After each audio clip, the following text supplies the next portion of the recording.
Hello everybody, welcome back to the Wrestle Rumble podcast. I am your host, Movie Master Mike.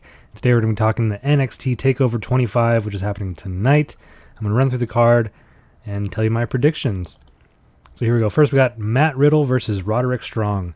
Interesting thing about this pay-per-view is that all the Undisputed Era are wrestling, and depending on who wins and who doesn't win, are they going to get a clean sweep on all the wins? Are the tag belts going to them? Are the championship belt going to go to them?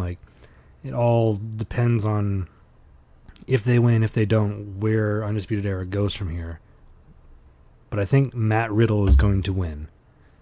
I don't know if it's going to be through shenanigans, through Cole coming out or whatever, but Matt Riddle lost in the last pay-per-view against The Dream. Didn't win the United States belt. So I think Matt Riddle's going to... It's weird because they seem to be so high on all of these guys. It's hard to pick. It's it seems like they have big plans for this guy. So they can't have him lose, or they have big plans for the other guy, so he can't lose.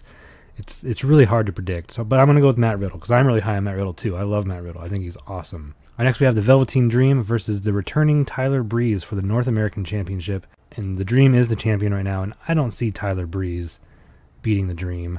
I mean, the Dream's only been champion for a little bit. I don't know. I didn't watch an NXT when Tyler Breeze was there before. And I have seen him wrestle a few times on the main roster. And I don't see anything special about him. He comes out with his selfie stick and pats his hair. And it's it's a cute little gimmick that he's into himself. But I've never seen anything in ring from him that would make me go, oh, he's definitely going to beat the Dream.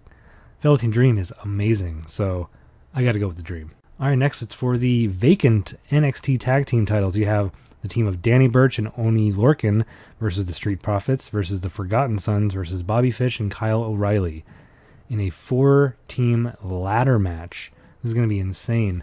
And like I said, it seems like they're really high on the Forgotten Sons, they're really high on the Street Profits, and they're really high on Bobby Fish and Kyle O'Reilly because of the Undisputed Era. It's very hard to predict who's going to win the belts. It's is the Undisputed Era going to win all the belts? Are they not? Are they going to split? Are they going to split into 2 teams or just going to go all their separate ways? It's very, very hard to predict. I'm going to go with the Forgotten Sons. I think they're really high on the Forgotten Sons. They're the ones that attacked the Viking Raiders a few weeks ago on NXT on the security camera or whatever.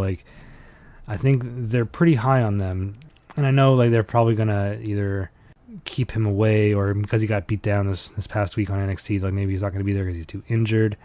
But Jackson Riker is a wild card in this thing, but I don't see Danny Burch and Oney Lorcan winning. They're the odd men out. They're not going to win. It's pretty much between the Street Profits and Forgotten Sons for me. I don't think Bobby Fish and Kyle O'Reilly are going to win. I'm not even high on them very much. They're all right, but again, I've never seen anything from them that would make me go oh man, they're the best. They should be the tag team titles. Forgotten Sons. All right, next, Shayna Baszler versus Io Shirai for the Women's Championship. And Shayna Baszler is the current champion. She's been the champion for a long time. She won it back from Io Shirai's best friend, Kairi Sane, back at Evolution in October. But she was champion before Kairi Sane beat her for it. So she's been champion twice. The only 2-time women's champion in NXT. And I want to say she's going to lose it to Io Shirai. Because if they make Io Shirai lose this, it's again, how many times are these other women going to have to go for the belt?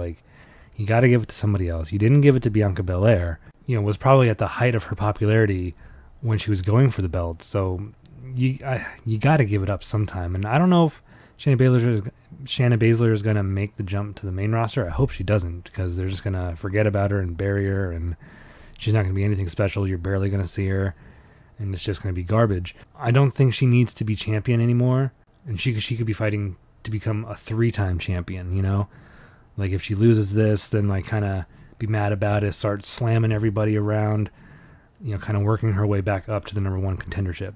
Would be nice. So Io Shirai. All right, and last but not least, you have champion Johnny Gargano versus Adam Cole. And I already have both other members or other matches with Undisputed Era in them losing. And I think Adam Cole's going to lose. I think if Johnny Gargano loses, it's his first title defense since winning the championship. He was only North American champion for a week before losing it to the Dream, and it was his first defense. So it's why give it to him if you just want to give it to Cole? I know it was a nice moment, he won, and Ciampa came out and they hugged and whatever, but if you're not going to keep a champion for more than not even one title defense, then it's not even worth it. So I'm going to have to go Johnny Gargano. And Cole and company in the Undisputed Era are all going home empty-handed with losses.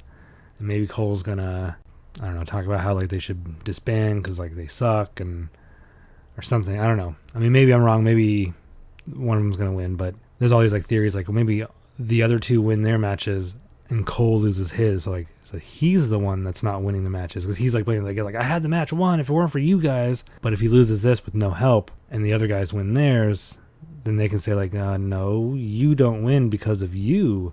There could be some infighting and stuff, but I don't know. There's so many things that could happen because it's a whole team all vying for different things and the power struggle and stuff. So I don't know, but I really think Gargano should retain. So I'm going to go with Gargano. All right, those are my NXT TakeOver 25 predictions. Don't forget to like, comment, and subscribe on this channel. Thank you for joining me. I've been your host, Movie Master Mike, reminding you to speak your geek and balance your geek with Geekquillibrium.